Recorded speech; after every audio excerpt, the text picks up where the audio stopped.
चलिए स्टार्ट करते हैं कक्षा 12वीं की गणित एनसीईआरटी की इकाई 1, जिसके अंतर्गत अध्याय 1 का नाम है संबंध और फलन। हो सकता है ये अध्याय आप लोगों को थोड़ा बोरिंग लगे, पर जैसे जैसे हम आगे बढ़ते जाएंगे हर चीज़ इंटरेस्टिंग होती जाएगी और हम चुटकियों में इस चैप्टर को सॉल्व कर सकते हैं। सबसे पहले जो टॉपिक हमको इस चैप्टर में पढ़ना है वो है समुच्चय। समुच्चय क्या होता है? 11th क्लास में भी हमने समुच्चय एक पूरा चैप्टर पढ़ा था। उसमें हमने पढ़ा था समुच्चय वस्तुओं का सुपरिभाषित संग्रह समुच्चय कहलाता है। अब आते हैं इसमें दो टफ वर्ड्स आते हैं। सुपरिभाषित संग्रह। सुपरिभाषित संग्रह मतलब वेल डिफाइंड ग्रुप। अब ग्रुप बोल रहा है तो ग्रुप किसी भी टाइप का हो सकता है भाई, हम बना सकते हैं। हो सकता है हमने नदियों का ग्रुप बना दिया, पर्वतों का ग्रुप बना दिया, मगर जो ग्रुप हम आसानी से बना सकते हैं वो कहलाएंगे वेल डिफाइंड, वो कहलाएंगे सुपरिभाषित संग्रह। और जिन समूहों को बनाना संभव नहीं है वो सुपरिभाषित संग्रह नहीं कहलाएंगे। जैसे कि हमने एक अंग्रेजी के वर्णमाला के अक्षरों का ग्रुप बनाया ABCD, हमको पता है इसमें 26 लेटर्स होते हैं, तो ये जो अंग्रेजी वर्णमाला के अक्षरों का संग्रह है ये क्या कहलाएगा? समुच्चय। भारत की नदियों का संग्रह, हमें पता है भारत में कितनी नदियाँ बहती हैं ना, तो ये भी क्या कहलाएगा? इसका संग्रह भी समुच्चय कहलाएगा। परंतु इसकी जगह अगर हम बात करें विश्व टॉप 5 मैथमेटिशियंस का ग्रुप, टॉप 5 मैथमेटिशियंस का ग्रुप, इसको हम बनाने में हमको हो सकता है प्रॉब्लम हो। क्योंकि से हमारे पास डेटा नहीं है, सफिशिएंट डेटा नहीं है। हो सकता है टॉप 5 वर्ल्ड के टॉप 5, हो सकता है इंडिया के टॉप 5। तो हमारे पास जब सफिशिएंट डेटा नहीं है तो हम इसका वेल डिफाइंड ग्रुप नहीं बना सकते हैं। तो उस सिचुएशन में हमारे पास जो टॉप 5 मैथमेटिशियंस का ग्रुप है वो सेट नहीं कहलाएगा, वो समुच्चय नहीं कहलाएगा। अब हम बढ़ते हैं आगे। हमने 11th क्लास में समुच्चय में पढ़ा है, सार्वनिश निकाला है, सांघिक निकाला है। इस चैप्टर में भी हमें उन सारी चीज़ों की ज़रूरत पड़ेगी जो हमने 11th क्लास में पढ़ी है। इसके बाद हमको पढ़ना है कार्तीय गुणन। कार्तीय गुणन क्या होता है? दो समुच्चयों का गुणा ही क्या कहलाता है? कार्तीय गुणन कहलाता है। जैसे हम 2 नंबर का मल्टीप्लिकेशंस करते हैं, है ना, उसी तरीके से हमारे पास अगर हमको 2 समुच्चय दिए गए हैं तो उनका गुणा जो है वो क्या कहलाए, उसकी विधि कहलाती है कार्तीय गुणन। जैसे हमारे पास 2 सेट दिए गए हैं, 2 सेट हैं, पहला सेट A है, दूसरा सेट B है। सेट A में 3 एलिमेंट्स हैं, A, B और C। सेट B में हमारे पास 2 एलिमेंट्स हैं, 1 और 2। अब हमको इन दोनों सेट्स का, दोनों समुच्चयों का गुणा करना है। मतलब तो हम इसको किस मेथड से करेंगे? कार्तीय गुणन से। एक सेट हमारे पास A है, एक सेट हमारे पास B है, तो इन दोनों सेट का जो कार्तीय गुणन है उसको हम शो करेंगे A क्रॉस B से। A cross B। अब A क्रॉस B बनेगा कैसे? A क्रॉस B भी एक सेट होगा जिसमें जो हमारे एलिमेंट्स होंगे वो किस में होंगे? क्रमित युग्म के रूप में होंगे। क्रमित युग्म ऑर्डर पेयर के रूप में होंगे, है ना। अब हमको ये क्रमित युग्म मिलते कैसे हैं? पहला सेट A है तो सेट A का फर्स्ट एलिमेंट सेट B के दोनों एलिमेंट से कनेक्ट होगा। मतलब सेट A कनेक्ट होगा 1 से तो A1 मिला, A कनेक्ट होगा 2 से तो हमको क्या मिलेगा? A2 मिलेगा। इसी तरीके से अब B कनेक्ट होगा 1 से तो हमको मिलेगा B1। फिर B कनेक्ट होगा 2 से तो हमको मिलेगा B2। फिर C कनेक्ट होगा 1 से तो मिलेगा C1। C कनेक्ट होगा 2 से तो हमको मिलेगा C2। इस तरीके से ये हमको 6 एलिमेंट्स मिल गए। हमेशा हमको याद रखना है 2 समुच्चयों का अगर हम गुणा करते हैं तो जो सेट मिलेगा उसके एलिमेंट्स हमेशा क्रमित युग्म के रूप में होते हैं, ऑर्डर्ड पेयर्स के रूप में होते हैं। अब जब भी हम समुच्चयों का गुणा करते हैं तो इसके लिए हमको ऑर्डर का ज़रूर ध्यान रखना चाहिए। ऑर्डर चेंज होने से इसकी वैल्यू चेंज हो जाती है। अभी देखिए, अभी हमने फाइंड किया है A क्रॉस B, अगर हम इसकी जगह फाइंड करते हैं B क्रॉस A तो सारे एलिमेंट्स चेंज हो जाएंगे। अब हम B से स्टार्ट करेंगे तो B के पहला एलिमेंट A के तीनों एलिमेंट से कनेक्ट होगा, फिर B का सेकेंड एलिमेंट A के तीनों एलिमेंट से कनेक्ट होगा। पहले 1 कनेक्ट होगा A से तो मिलेगा 1A, 1 कनेक्ट होगा B से तो 1B, 1 कनेक्ट होगा C से तो 1C, फिर 2। टू कनेक्ट होगा ए से तो टू ए, टू कनेक्ट होगा बी से तो टू बी, टू कनेक्ट होगा सी से तो टू सी। इस तरीके से हमको देखने मिल रहा है कि ए क्रॉस बी और बी क्रॉस ए दोनों के वैल्यूज़ क्या हैं, डिफरेंट है।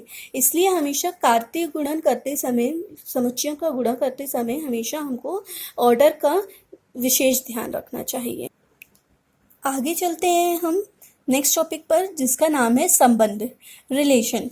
अभी हमने क्या फाइंड किया, अभी हमने दो समुच्चयों का कार्तीय गुणन किया। अब इन्हीं कार्तीय गुणन में जो हमें क्रमित युग्म मिले हैं उनके बीच में हमको कोई अगर हम कनेक्शन ऐसा इस्टेब्लिश कर देते हैं जो कि उसके सारे क्रमित युग्मों में कुछ विशेष क्रमित युग्मों में अप्लाई होता है, तो वो हमारे पास कहलाएगा रिलेशन। लेट्स से इसको एक एग्जाम्पल से समझते हैं। माना हमारे पास एक सेट है P जिसके में 3 एलिमेंट्स हैं A, B और C, ठीक है। नेक्स्ट हमारे पास सेट है Q जिसमें हमारे पास एलिमेंट्स हैं अली, भानु, बिनोय, चंद्रा और दिव्या। अब हमने अगर P और Q दोनों सेट्स को लेकर उनका कार्तीय गुणन किया तो हमको मिलेगा P क्रॉस Q। जिसको कार्तीय गुणन करना मैं बता चुकी हूँ। तो कार्तीय गुणन हमसे बन जाएगा, ए कनेक्ट होगा अली से तो ए अली, ए कनेक्ट होगा नेक्स्ट भानु से तो ए कॉमा भानु, फिर ए कॉमा बिनोय, ए कॉमा चंद्रा, ए कॉमा दिव्या। इस तरीके से हमारे ये बी भी सारे एलिमेंट से कनेक्ट होगा और सी भी हमारे सारे एलिमेंट से कनेक्ट होगा। तो ये हमको मिल जाएगा पी क्रॉस क्यू की वैल्यू। अब हम इनमें से कुछ ऐसे अब यदि हम ऐसे क्रमित युग्मों को चूज करें जिनमें फर्स्ट एलिमेंट सेकेंड एलिमेंट से कनेक्टेड हो, है ना, तो हमारे पास अगर हम इनमें एक रिलेशन देखें कि हमको ऐसे क्रमित युग्मों को चूज करना है जिसमें फर्स्ट एलिमेंट जो हो वो सेकेंड एलिमेंट का फर्स्ट लेटर कहलाए, सेकेंड एलिमेंट का फर्स्ट लेटर कहलाए। जैसे हमारे पास हम ये वाला देखते हैं ए अली, तो फर्स्ट एलिमेंट ए जो है वो सेकेंड एलिमेंट का फर्स्ट लेटर है, अली ए से स्टार्ट हो रहे हैं। अब ये वाला हमारे रिलेशन को क्या सेटिस्फाई कर रहा है, फर्स्ट लेटर सेकंड नेम का क्या होना चाहिए, स्टार्टिंग लेटर होना चाहिए, है क्या, ए भानु ए से स्टार्ट हो रहा है, नहीं, तो ये हमारे रिलेशन सेट का एलिमेंट नहीं होगा। नेक्स्ट है ए कॉमा बिनोय, क्या बिनोय ए से स्टार्ट होता है, नहीं, तो ये भी हमारे रिलेशन सेट का एलिमेंट नहीं होगा। ए कॉमा चंद्रा, क्या चंद्रा ए से स्टार्ट होता है, नहीं, तो हमारे पास ये भी रिलेशन सेट का एलिमेंट नहीं होगा। सीधी सी बात है कि हमको बोला क्या गया, हमको ऐसे क्रमित युग्म चाहिए है जिनमें फर्स्ट लेटर जो है वो सेकेंड एलिमेंट का स्टार्टिंग लेटर हो। जैसे अली ए से स्टार्ट होता है, भानु किससे स्टार्ट होता है, बी से, तो बी कॉमा भानु ये वाला क्रमित युग्म लेंगे। बिनोय किससे स्टार्ट होता है, बी से, तो बी कॉमा बिनोय ये वाला लेंगे। चंद्रा किससे स्टार्ट होता है, सी से, तो सी कॉमा चंद्रा लेंगे। दिव्या नाम के लिए हमारे पास कोई भी लेटर नहीं है, डी कॉमा दिव्या आना चाहिए, जबकि हमारे पास ऐसा कोई भी क्रमित युग्म नहीं है। तो हमारे रिलेशन सेट में ये हमको 4 क्रमित युग्म मिलेंगे, A comma Ali, B comma Bhanu, B comma Binoy और सी कॉमा चंद्रा। इस प्रकार हम क्या कह सकते हैं कि संबंधित समुच्चयों के कार्तीय गुणन का एक उप समुच्चय होता है जिसके क्रमित युग्मों को प्रथम अवयव तथा दूसरे अवयव के मध्य एक संबंध स्थापित करने से प्राप्त किया जाता है। ये है हमारे पास रिलेशन सेट आर, ये है हमारे पास कार्तीय गुणन का सेट P क्रॉस Q। तो हमको दिखाई दे रहा है जो हमारे पास रिलेशन सेट के एलिमेंट्स हैं वो किससे लिए गए हैं, P क्रॉस Q से ही लिए गए हैं। तो हमारे पास हमेशा जो रिलेशन सेट या संबंध समुच्चय होगा वो कार्तीय गुणन का क्या कहलाएगा, एक सबसेट कहलाएगा या उपसमुच्चय कहलाएगा। अब इसी चीज़ को हम एक एग्जाम्पल से समझते हैं। देखिए हमने 2 सेट लिए हैं, 2 सेट, एक सेट है P, एक सेट P है, दूसरा सेट Q है। P सेट में हमारे पास 3 एलिमेंट है A, B और C, और Q सेट में हमारे पास 5 एलिमेंट है अली, भानु, बिनोय, चंद्रा और दिव्या। हमको इनको रिलेशंस के अकॉर्डिंग, हमें जो रिलेशन दिया गया उसके अकॉर्डिंग कनेक्ट करना है। तो हमारा रिलेशन सेट क्या बोलता है, हमारा रिलेशन सेट बोलता है कि ये जो फर्स्ट लेटर है इस नेम का फर्स्ट कैरेक्टर होना चाहिए। तो ए किसका है, अली का फर्स्ट लेटर है, तो ए किससे कनेक्ट होगा, अली से। बी किसका, भानु और विनोय का फर्स्ट लेटर है, तो बी किससे कनेक्ट होगा, भानु और विनोय से। सी किसका फर्स्ट लेटर है, चंद्रा का, तो सी किससे कनेक्ट होगा, चंद्रा से।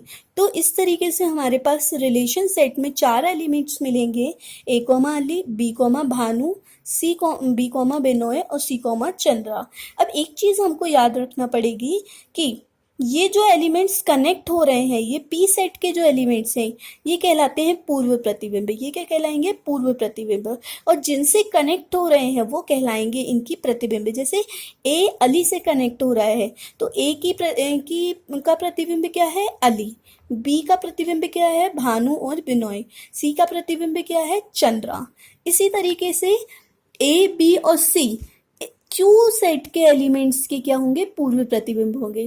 जैसे अली का पूर्व प्रतिबिंब ए, भानु और बिनोय का पूर्व प्रतिबिंब बी, चंद्रा का पूर्व प्रतिबिंब सी।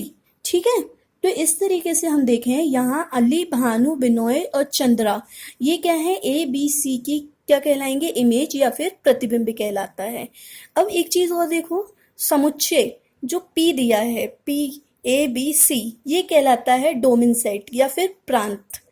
और प्रतिबिंब घटक जो सिर्फ कनेक्ट हो रहे हैं, अली, भानु, बिनोय और चंद्रा, दिव्या कनेक्ट नहीं हुआ है तो दिव्या नहीं कहलाएगा प्रतिबिंब घटक। ये जो प्रतिबिंब घटक हैं, ये इसको मिला के जो सेट बनता है इसको कहते हैं रेंज या फिर परिसर। इसको कहते हैं रेंज और परिसर। और जो पूरा का पूरा हमारे पास क्यू सेट दिया है जिसमें ये पांचों नाम दिए हैं, ये कहलाएगा हमारे पास सह प्रांत या फिर को डोमेन सेट। ठीक है, क्लियर है? आई होप क्लियर होगा। आगे बढ़ते हैं। एक चीज हमको एक सेट दिया है 1 2 3 और अगर हमको बोला है इसका ए क्रॉस ए निकालना है ना, तो हमको क्या करना होगा? दो सेट हमने ये ले लिए, एक साइड, इस साइड भी ए लिया, इस साइड भी ए लिया, तो हमारे पास ए के एलिमेंट से ही कनेक्ट होंगे। जैसे पहले 1 जो है वो 1 2 3 तीनों से कनेक्ट हुआ। 1 1 से कनेक्ट हुआ तो 1 1, 1 2 से कनेक्ट हुआ तो 1 2, 1 3 से कनेक्ट हुआ तो 1 3। नेक्स्ट अब 2 कनेक्ट होगा इन तीनों एलिमेंट से तो 2 1 2 2 2 3। नेक्स्ट 3 कनेक्ट होगा तो 3 1 3 2 3 3। इतना क्लियर है? आज के लिए इतना ही। कल हम स्टार्ट करेंगे संबंधों के प्रकार।